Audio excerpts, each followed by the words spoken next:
de um sonho que era um devaneio utópico, inalcançável, para uma negociação ainda muito complexa e difícil, porém não mais impossível de se realizar. O Palmeiras definiu que para substituir Estevão a partir do ano que vem, ou ainda, se der tempo de atuarem juntos, o clube quer repatriar Gabriel Jesus para ser a estrela da equipe no Mundial de Clubes em 2025. Como que isso poderia acontecer? Qual que seria essa estratégia tão mirabolante? Então, vem comigo que eu te conto agora. O Palmeiras está naquele esquema home office, né? Só vai pro escritório de vez em quando, já que tá fora das Copas. O próximo jogo é só no domingo em Brasília contra o Vasco. Quem traz as novidades pra gente é a Amanda Barbosa. Boa tarde, Amanda. Oi, Andreoli, boa tarde para você, boa tarde para todos. O Palmeiras voltou à rotina dos treinos hoje aqui na academia de futebol, agora pela manhã. A gente está acompanhando essa movimentação mais intensa, que é o horário de saída de jogador, torcedor por aqui, né, e tudo acontecendo ao mesmo tempo. A equipe volta com uma notícia boa aí para o torcedor, que é a possibilidade do Piqueires ainda jogar, né, pela equipe nessa temporada. Nem o jogador e nem o time falam em prazo para isso acontecer, mas o GE.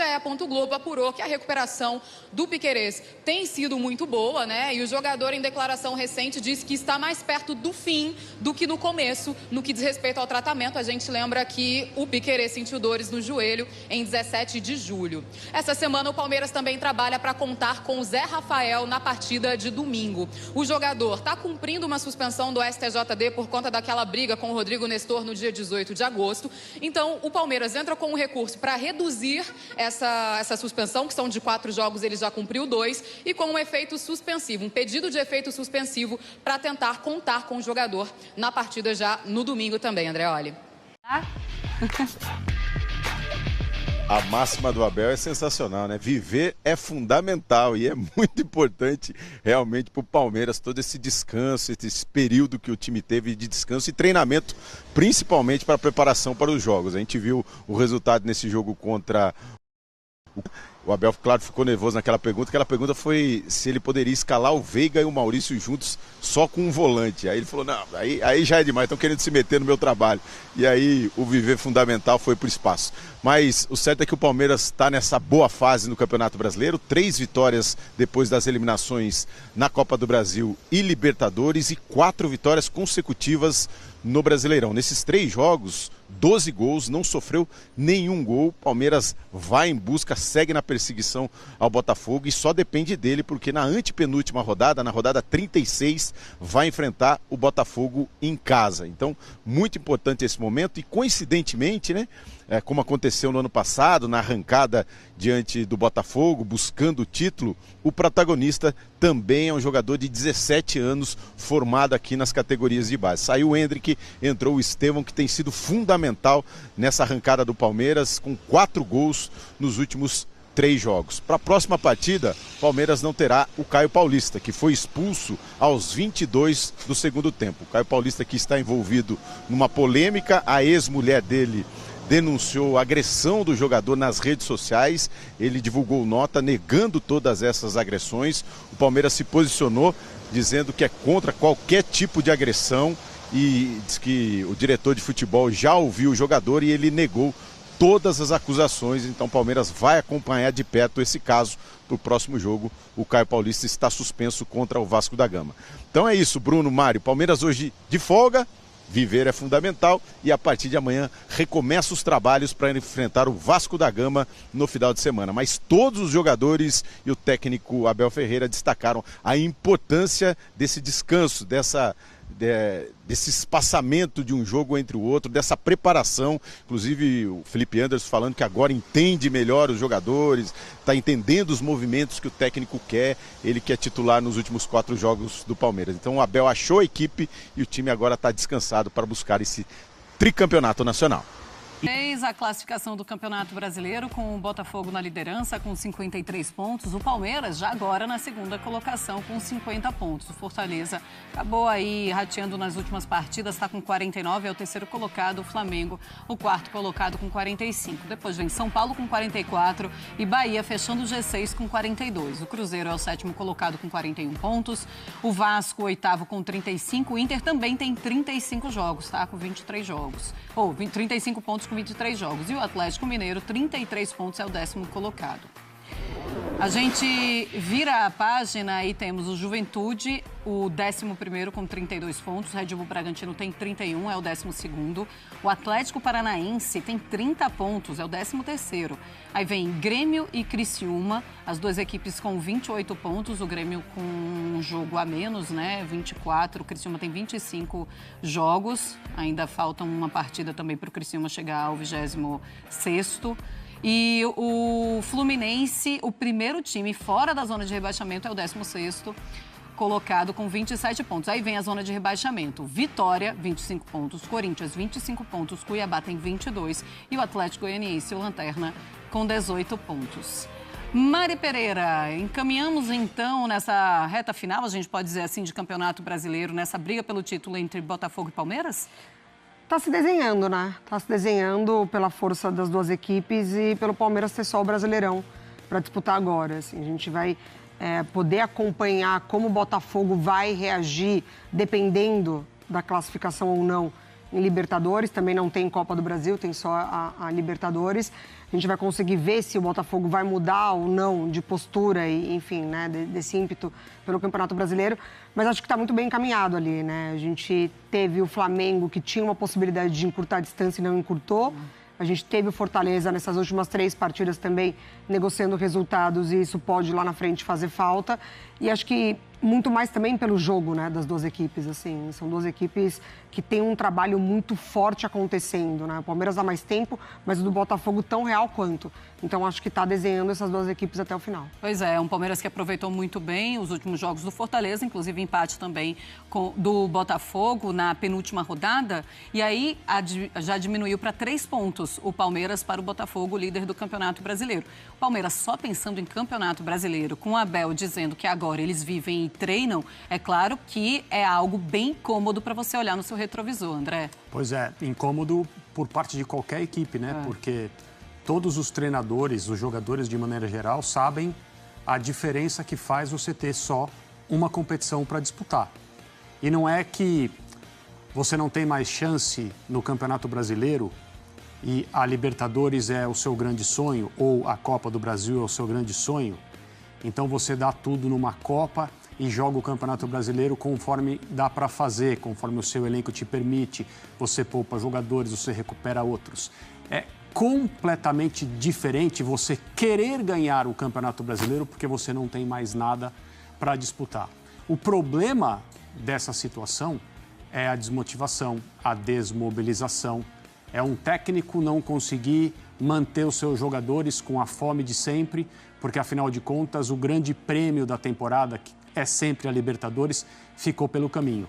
Mas não só o Abel consegue fazer isso, como ele já conseguiu fazer isso no ano passado. Então, não é uma questão. Talvez agora, em mais um ano em que acontece a mesma coisa, o Palmeiras é desclassificado das Copas, fosse um pouco mais difícil. Mas esse treinador, como a gente já falou algumas vezes, comanda o elenco do Palmeiras ao longo desses 4 anos como se fossem, assim, não peças de um futebol de botão, mas no videogame, para ser mais moderno. E todo mundo obedece. Eu digo isso sem absolutamente nenhuma crítica.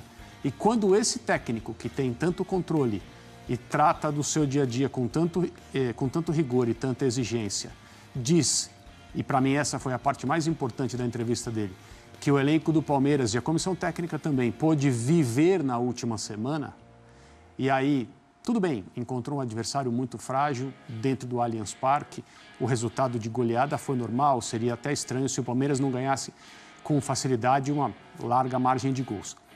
Mas a diferença que isso faz, e ao ouvir isso da boca de um treinador que é tão competitivo, né, e tão rígido, você percebe que o Palmeiras está num ótimo momento.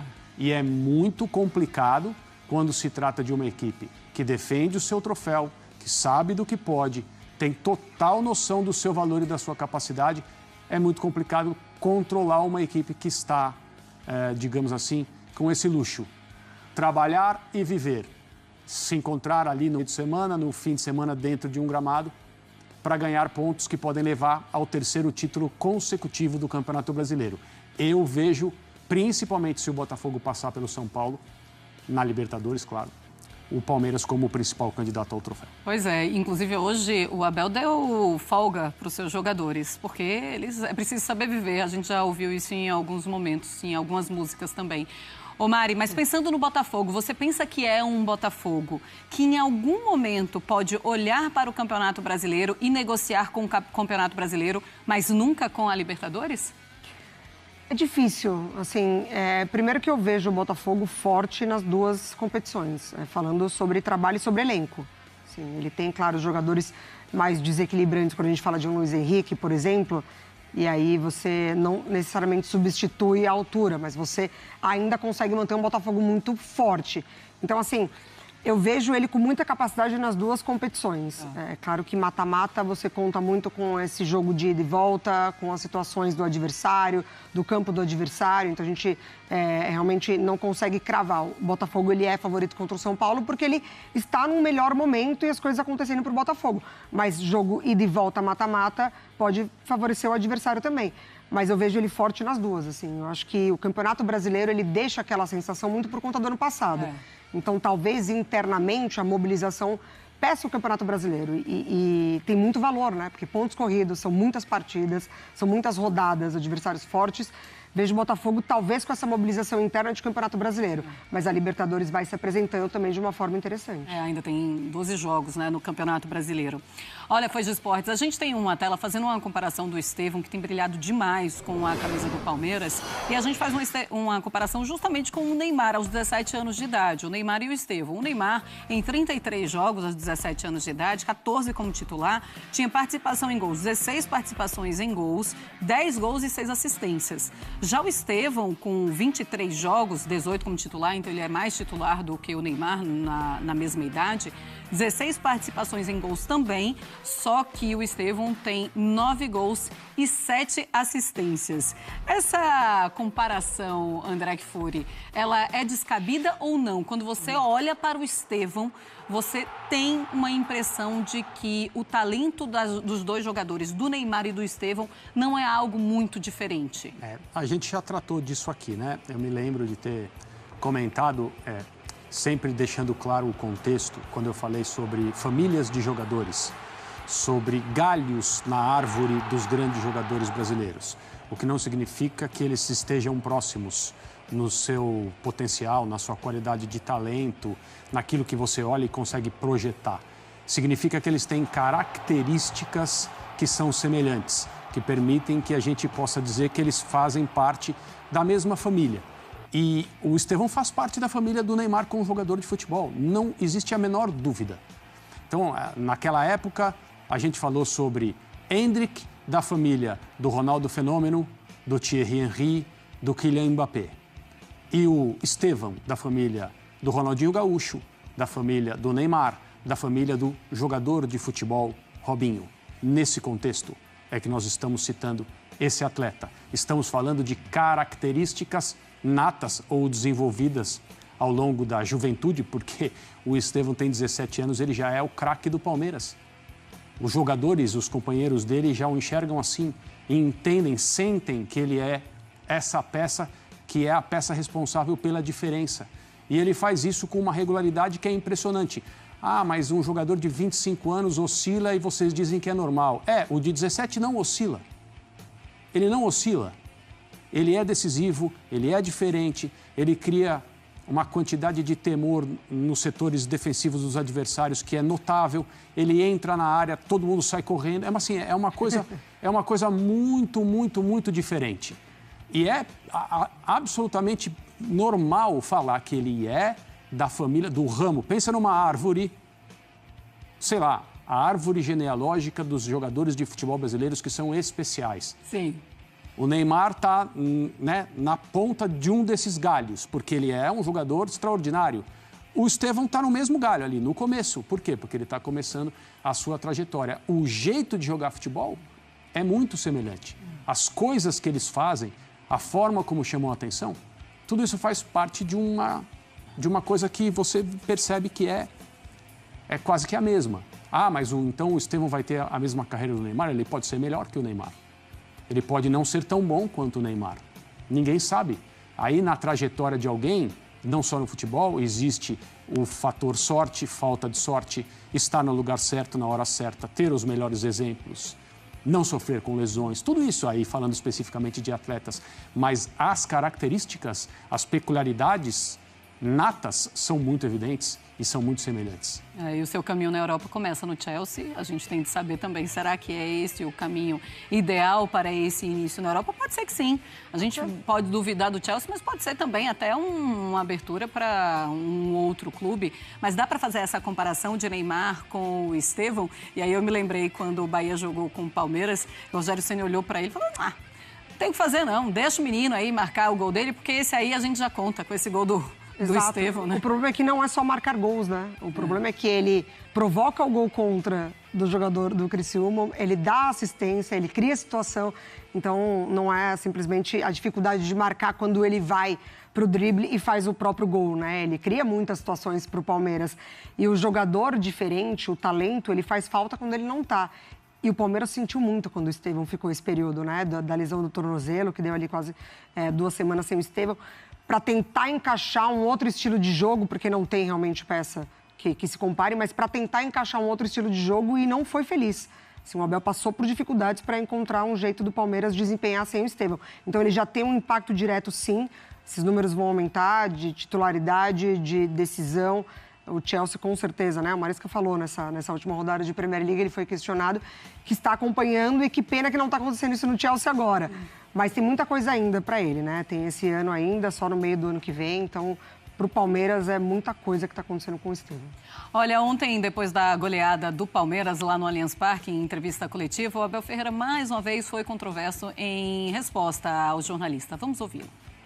Abel, na escalação do Palmeiras, quando a gente viu a sua escalação, a gente ficou imaginando aqui da possibilidade de um jogo como esse, contra um time que não ia atacar tanto o Palmeiras, da gente ver o Veiga e o Maurício começando a partida. Existe essa possibilidade? Tem essa possibilidade do Palmeiras? Eu sei que todos vocês gostavam de estar sentados aqui no meu lugar. Eu entendo esse lado. Mas, mais uma vez vos digo, vocês têm que estudar, têm que tirar o curso. E só depois então é que podem sentar-se aqui e escolher os jogadores e a equipa que vocês entendem que é, mas também faz parte. Vocês têm todo o direito de fazer as perguntas que vocês quiserem, porque são legítimas, e eu também tenho o direito de responder da forma que eu quiser. Portanto, opções de treinador, eu não justifico aos meus jogadores porque é que eu tiro, porque é que meto, porque é que jogo com 3, porque é que jogo com 4, porque é que o meu jogador foi expulso e rapidamente fez 2 substituições e mudei o sistema. Da mesma forma que te digo a ti, tem a ver com as minhas opções, com aquilo que eu idealizei para este jogo, que era o melhor para este jogo. E com todo o respeito, Abel, essa resposta ela podia ter sido da metade para lá. Tem uma coisa não precisava toda essa coisa para chegar. Quem escolhe sou eu, e eu escolhi assim, e foi assim que eu quis. Tem uma coisa nele que é perceptível assim, e é engraçado porque não tem um padrão, né? Então, ontem o Palmeiras não só venceu, como goleou. Então, ele poderia estar, não viveu a semana toda, deve ter se distraído, lido bons livros, deve ter saído para jantar em bons restaurantes, que eu sei que ele gosta e os frequenta aqui em São Paulo, e está mais do que certo. Então, ele poderia estar com a cabeça mais tranquila em muitos meses. Mas tem um tipo de questionamento que encosta num nervo que é sensível demais. É mais sensível que os outros. O problema é que não dá para saber o dia em que aquele nervo está doendo. E aí você toca num assunto que é mais tático, tem a ver com montagem de equipe. Quando ele está bem e ele considera a pergunta oportuna, ele dá um espetáculo. O Abel talvez seja o único treinador trabalhando no Brasil que não tem melindre de falar do seu time do ponto de vista tático em relação aos objetivos que ele tinha num jogo. Ele fala, eu escalei assim, com 3 ou com 4, porque eu queria essa superioridade, porque o jogador do time deles, fulano de tal, vem muito por aqui. Ele explica sem medo de dar, com essas explicações, munição aos adversários. E ele fala, às vezes, longamente sobre isso, dá para perceber que ele gosta de falar sobre isso. Ele poderia ter usado essa pergunta para ter exatamente a mesma postura, mas não. Essa, por algum motivo, tocou ali no fio desencapado. E aí ele, porque você, aqui o treinador sou eu e não vocês. Aí talvez, qual é a solução para isso? Um dia, um repórter que está fazendo as perguntas, não, peraí, Abel, que eu vou pegar o meu diploma de técnico, vou te mostrar, e aí você fala comigo? Porque o curso é aberto. Sim. Né? É possível fazer vários, as certificações todas, mas para perguntar, para tirar dele uma resposta que é mais tática do que qualquer outra coisa. Então, é assim, ele é imprevisível, infelizmente, nem sempre ele está disposto. E ele fala, assim, com uma tranquilidade, né, Mari? Parece uma autoestima que dá inveja. Mas aí ele vai falando. Mas será que ele está sendo... É isso mesmo que a gente está vendo? Não, ele está sendo mal educado com um repórter, assim, de graça, com uma pergunta tão legítima da partida, mas tá lá o Abel de novo. Abel. Legítima e educada, né? Claro. Educada de uma maneira e a resposta dele, as palavras são ruins, mas a maneira como ele está falando ali, pois é, você, que também me parece, né, muito educado, mas as palavras são ruins. É uma baita autoestima, né? Porque na cabeça dele todo mundo quer ser Abel. Todo mundo quer ter o trabalho dele, todo mundo quer fazer o que ele faz, todo mundo quer... ter as conquistas que ele tem e é muito vencedor, mas o jornalista ali, ele também consegue, na sua vida profissional, ser muito vencedor. Então, ali são 2 papéis, o do treinador e o do jornalista. O jornalista fez uma pergunta e não necessariamente na vontade de ser um treinador. Podemos ter colegas que tenham essa vontade, mas nem todo jornalista quer ser Abel Ferreira. Eu confesso que eu não gosto desse clima criado em que você já vai trabalhar sem saber o que você vai ter de resposta ali. E nas coletivas do Abel tem sido assim, porque a gente volta na penúltima coletiva, que foi quando ele foi muito infeliz e machista, ali o Palmeiras goleou o Cuiabá por 5-0. Então você realmente já não sabe mais o que esperar do Abel. Que Abel que vai para essa coletiva? É o Abel que vai ser agressivo? É o Abel que vai ser machista? É o Abel que vai ser desrespeitoso? Ou é o Abel inteligente, vitorioso, que vai explicar do jogo, que vai trocar com o repórter, que vai falar para o torcedor? Porque ele está falando com o torcedor ali, né? Talvez era a dúvida do torcedor também. Contra o Criciúma, por que não, Maurício Veiga? Será que dá para jogar? Ou será que o torcedor também quer ser um treinador e vai ter que estudar para estar lá no lugar do Abel? Então, eu confesso que eu não gosto dessa postura dele. Eu gosto do Abel que vive, mas que também respeita quem está lá. Torcedor